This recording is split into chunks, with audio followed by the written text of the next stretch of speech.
And welcome back. You know, the property managing experts at Island Realty are here this morning to continue their series from last week on short-term versus long-term rentals, the pros and cons of each and what it means for the owner and also the renter. Lindsay Blackburn and Julia Lane Willis are here with more details. Ladies, welcome back to the show. Thank you. And I think this is a very good topic, and thank you, first of all, for covering it.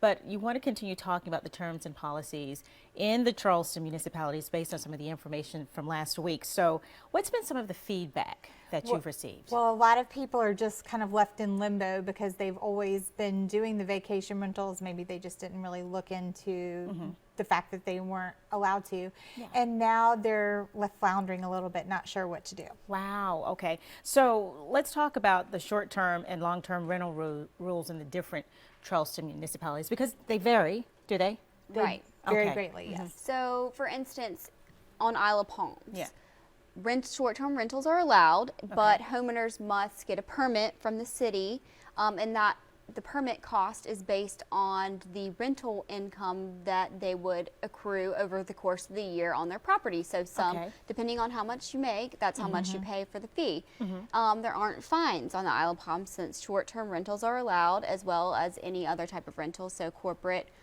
or annual.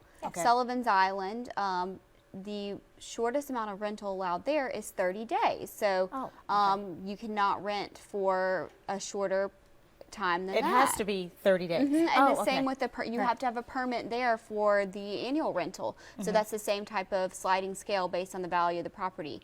The city of Charleston, you do not have to have a permit for an annual rental. Vacation rentals, as we talked about last week, are only allowed right now legally in Cannonboro, Elliottboro, but you do have to have a permit for almost similar to an inn or a B&B there.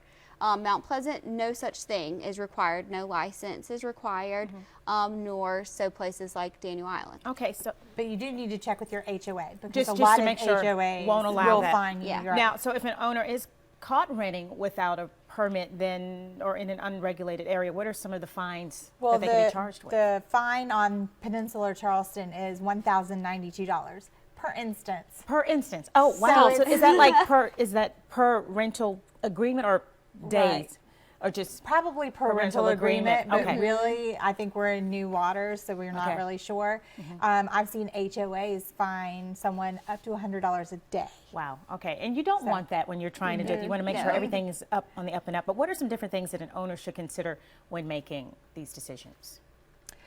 They should consider the costs. If you're going to do vacation rentals, then there's a lot of upfront costs as far as furnishings. You know, gone are the days that you could take your old couch and your old mismatched dishes and put them in a vacation rental.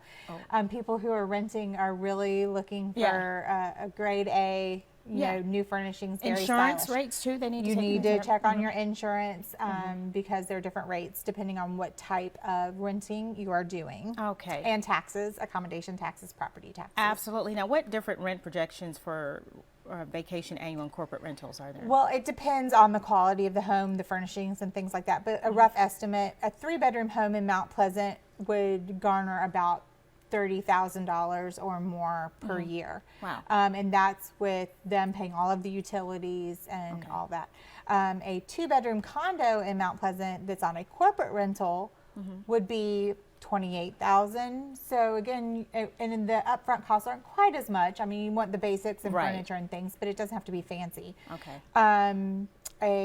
Let's see. Vacation rental on the Isle of Palms, 3 bedrooms, projects for around $60,000 in rental income and that's a year. A condo. Wow. Just a condo, not like one of the houses. Right, there no, vacation rentals can get a lot more money. And then a 1-bedroom in downtown for, we won't even talk about vacation since it's pretty much not allowed, but a corporate rental could get $28,000 or $20,000, and an annual rental could get $15,000. Now that's just your basic 1-bedroom. Okay. I mean, if it were really nice, certainly there'd be. We're not talking about a carriage house south abroad completely redone. That's considered 1-bedroom, but the rental projection is going to be much higher versus a small, partial type living utility space.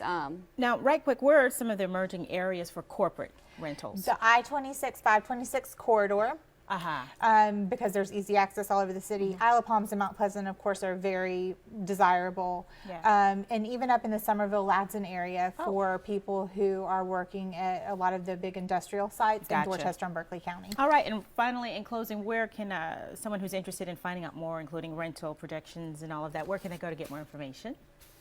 At www.islandrealty.com. Okay. You can email us at annualrentals@islandrealty.com or 886-4041. Or come see us on the Isle of Palms. There you go. And of course, we want you to be as well versed up on, on all the information, so you're doing this the right way and legally. Right? Yes, call us with any questions. We'll be more than happy to chat All right, with you. ladies, thank you so much. All right, a thanks, lot Tessa. of information. Up next on Low Country Live, we're combing through Charleston's lost treasures in our author spotlight.